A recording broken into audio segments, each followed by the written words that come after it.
Reporter dictation होगी 160 शब्द प्रति मिनट के लिए, कुछ ही सेकंड में स्टार्ट होगी। लिखने की कोशिश करिए। अध्यक्ष महोदय, भारत में सारे विधान, चाहे वह संघीय विधान हो, चाहे राज्य विधान अथवा चाहे प्रत्यायोजित विधान, वह शक्ति परस्तात सिद्धांत के अध्ययन होता है और उसकी न्यायालय द्वारा समीक्षा की जा सकती है। संविधान के कुछ उन विशेष उपबंधों के अतिरिक्त जिनके द्वारा न्यायालय को विधान की न्यायिक समीक्षा की शक्ति दी गई है, न्यायालयों की यह शक्ति इस धारणा में ही निहित है कि संविधान आधारभूत विधान है जिसके विशेष उपबंधों का देश का कोई भी सामान्य विधान उल्लंघन नहीं कर सकता। अंततोगत्वा संसद किसी न्यायिक फैसले के प्रभाव को दूर करने के लिए संविधान में संशोधन कर सकती है, परंतु जब तक संविधान में उसके विपरीत संशोधन नहीं कर दिया जाता, संविधान का अर्थ निकालने की अंतिम शक्ति उच्चतम न्यायालय के पास है। पैरा भारत में न्यायालयों द्वारा समीक्षा का क्षेत्र यद्यपि केवल इस बात तक सीमित है कि कानून उस शक्ति के भीतर है या नहीं जो कि विधानमंडल को दी गई है, और कि कानून बनाने के लिए जिस प्रक्रिया की व्यवस्था की गई है उसका पालन किया गया है या नहीं। न्यायालय कोई तीसरा चैम्बर नहीं है कि विधानमंडल द्वारा उस विधान में निश्चित की गई नीति के संबंध में अपनी राय दे। विधान उस बात के चाहे कितना भी विरुद्ध क्यों न हो जिसे न्यायालय ठीक या गलत समझता हो, और उस विधान के उपबंध चाहे कितने ही कड़े क्यों न हो, न्यायालय का कर्तव्य यही है कि वह उस कानून को तब तक वैध ठहराए जब तक वह संविधान के किसी अनुच्छेद का उल्लंघन न करता हो। पैरा संसद को अपना काम चलाने का अंतर्निहित अधिकार है और कोई भी दूसरी संस्था उसके काम में हस्तक्षेप नहीं कर सकती। अपनी प्रक्रिया के संबंध में निर्णय करने का अधिकार एकमात्र संसद को ही है। प्रक्रिया संबंधी त्रुटि रह जाने पर भी उसकी कार्रवाई निष्प्रभावी नहीं हो सकती जब तक कोई विधेयक विधान नहीं बन जाता। विधान बनाने की प्रक्रिया पूरी न होने के कारण न्यायालय उसमें तब तक हस्तक्षेप नहीं कर सकते और न ही किसी विधान के प्रख्यापित होते ही उसे स्वयं ही शून्य घोषित कर सकते अथवा न प्रत्यक्ष रूप से रद्द कर सकते जब तक कोई व्यक्ति या पक्ष उस विधान को इस आधार पर चुनौती न दे कि उससे उसके अधिकारों का उल्लंघन हुआ है, क्योंकि वह विधान विधायी निकाय के शक्ति परस्तात हैं और न्यायालय से उस विधान का निर्वाचन करने के लिए कहे। हाल ही में सुने जाने के अधिकार संबंधी परंपरागत नियम में बहुत ढील दी गई है और उच्चतम न्यायालय ने समाज के जागरूक नागरिकों के अनुरोध पर ऐसे व्यक्तियों के अधिकार उन्हें दिलाने हेतु जनहित अभियोग की अनुमति दी है जो अपनी गरीबी या अन्य कारणों से अपने संवैधानिक और विधिक अधिकारों की रक्षा के लिए न्यायालय से प्रार्थना नहीं कर सकते। पैरा यद्यपि राज्य के अध्यक्ष को राष्ट्रपति की संज्ञा दी गई है और संविधान के अंतर्गत संघ की कार्यपालिका शक्ति उसमें निहित है और समस्त कार्यपालिका कार्यवाही उसी के नाम से ही हुई कहा जाता है। भारत का शासन प्रणाली संसदीय है, राष्ट्रपति नहीं। राष्ट्रपति में निहित कार्यपालिका शक्ति का प्रयोग उसे इस संविधान के अनुसार करना होता है और राष्ट्रपति को सहायता और सलाह देने के लिए संविधान में एक मंत्रिपरिषद का प्रावधान है जिसका प्रधानमंत्री होता है और राष्ट्रपति अपने कर्तव्यों का प्रयोग करने में ऐसी सलाह के अनुसार कार्य करेगा। यद्यपि राष्ट्रपति मंत्रिपरिषद से ऐसी सलाह पर साधारणता या अन्यथा पुनर्विचार करने की अपेक्षा कर सकेगा, तथापि राष्ट्रपति ऐसे पुनर्विचार के पश्चात दी गई सलाह के अनुसार कार्य करेगा। अतः राष्ट्रपति संवैधानिक अध्यक्ष है और वास्तविक कार्यपालिका मंत्रिपरिषद है जिसका प्रधानमंत्री है। मंत्रिपरिषद में केवल संसद के ही सदस्य होते हैं। कोई भी मंत्री यदि 6 महीने के भीतर किसी एक सदन की सदस्यता ग्रहण नहीं कर पाता तो उस पद पर बना नहीं रह सकता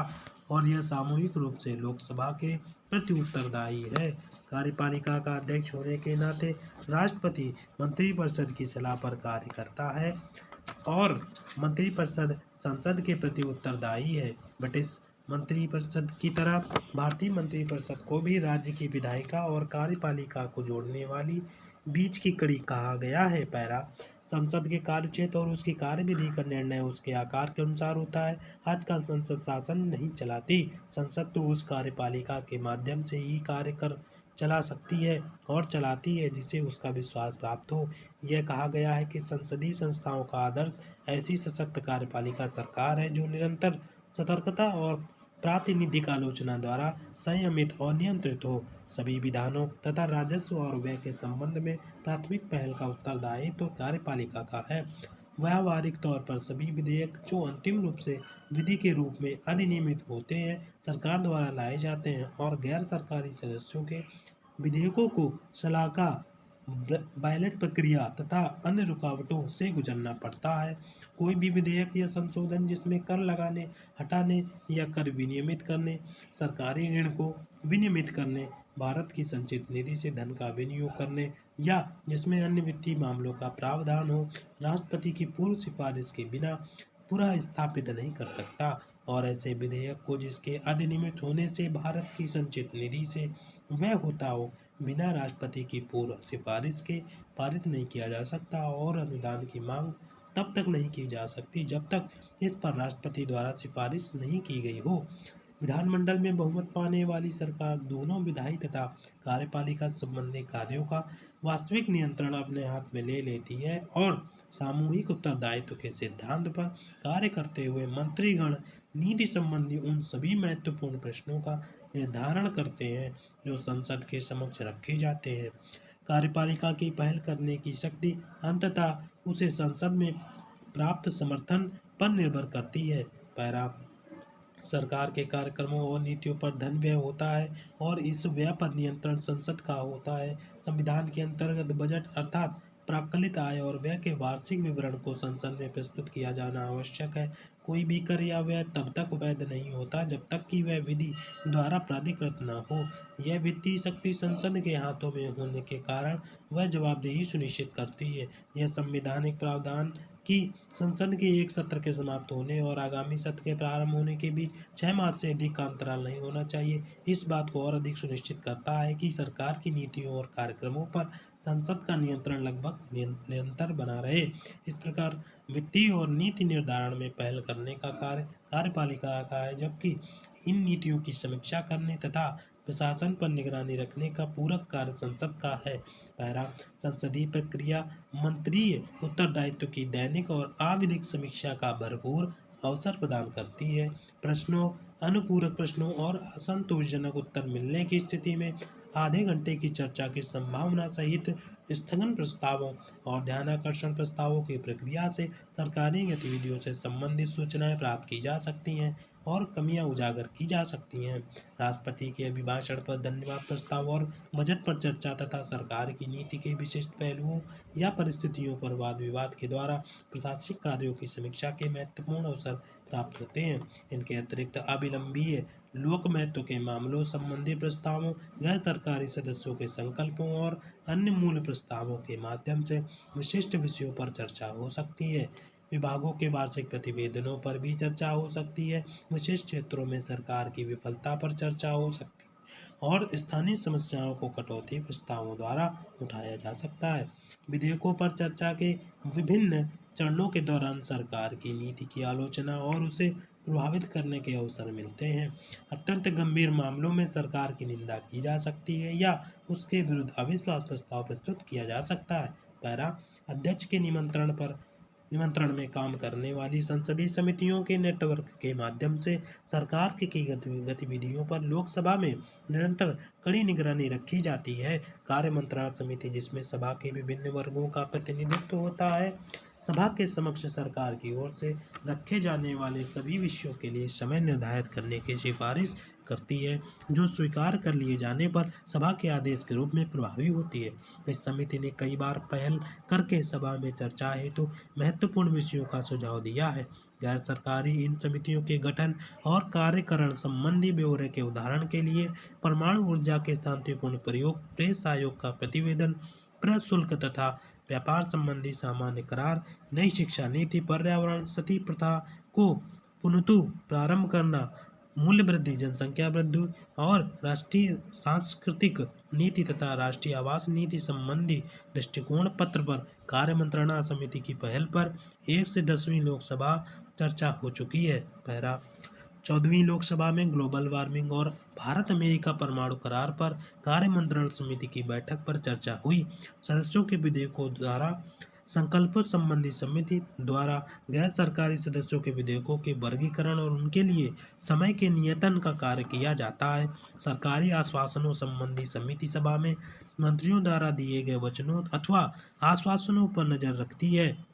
और उन्हें कार्य के रूप में परिणत कराती है। अधीनस्थ विधान संबंधी समिति सरकार द्वारा बनाए गए सभी नियमों, भले ही वे सभा पटल पर रखे गए हों अथवा नहीं, की जांच करती है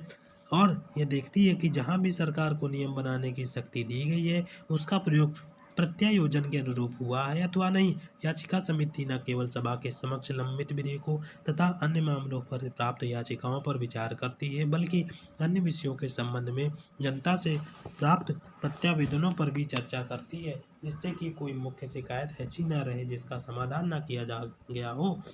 1 जून 1975 से गठित सभा पटल पर रखे गए पत्रों संबंधी समिति, अधीनस्थ विधान संबंधी समिति या किसी अन्य संसदीय समिति के क्षेत्राधिकार में आने वाले पत्रों को छोड़कर सभा पटल पर रखे जाने वाले अन्य सभी पत्रों की जांच करती है, जिसका उद्देश्य अन्य बातों के साथ साथ इस बात की जांच करना है कि क्या पत्रों को सभा पटल पर रखने में कोई विलम्ब हुआ है और क्या विलम्ब के मामलों में संतोषजनक स्पष्टीकरण दिया गया अथवा नहीं। समितियों में सबसे अधिक महत्वपूर्ण वित्तीय समितियां हैं: लोक लेखा समिति, प्राक्कलन समिति और सरकारी उपक्रमों संबंधी समिति। इसके अतिरिक्त संसद अन्य समितियां भी गठित कर सकती है, जिसमें सबसे आम समितियां विधेयक संबंधी प्रवर या संयुक्त समितियां हैं। पैरा सन 1997 में गठित महिला अधिकारिता संबंधी समिति राष्ट्रीय महिला आयोग द्वारा सौंपे गए प्रतिवेदनों और महिलाओं से संबंधित अन्य कल्याणकारी उपायों पर विचार करती है। किन्हीं विशिष्ट विषयों की जांच करने और उस संबंध में प्रतिवेदन प्रस्तुत करने के लिए सभा में प्रस्ताव स्वीकृत करके दोनों सदनों द्वारा या अध्यक्ष या सभापति द्वारा समय समय पर कई तदर्थ समितियां गठित की गई हैं। इनमें राष्ट्रपति के अभिभाषण के दौरान कतिपय सदस्यों के आचरण संबंधी समिति, प्रारूप पंचवर्षीय योजना संबंधी समिति, रेल अभिसमय समिति, निर्वाचन विधि में संशोधन संबंधी संयुक्त समिति,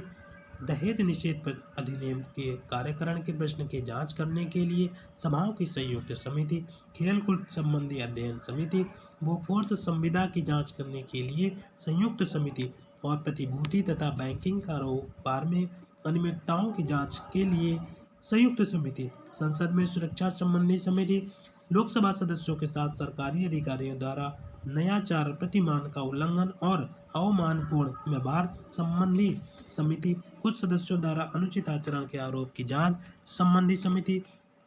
प्रश्न पूछने के बदले धन लेने की जांच संबंधी समिति, संसद सदस्य स्थानीय क्षेत्र विकास योजना के कार्यान्वयन के मामले में कुछ सदस्यों द्वारा अनुचित आचरण के आरोप की जांच करने संबंधी लोकसभा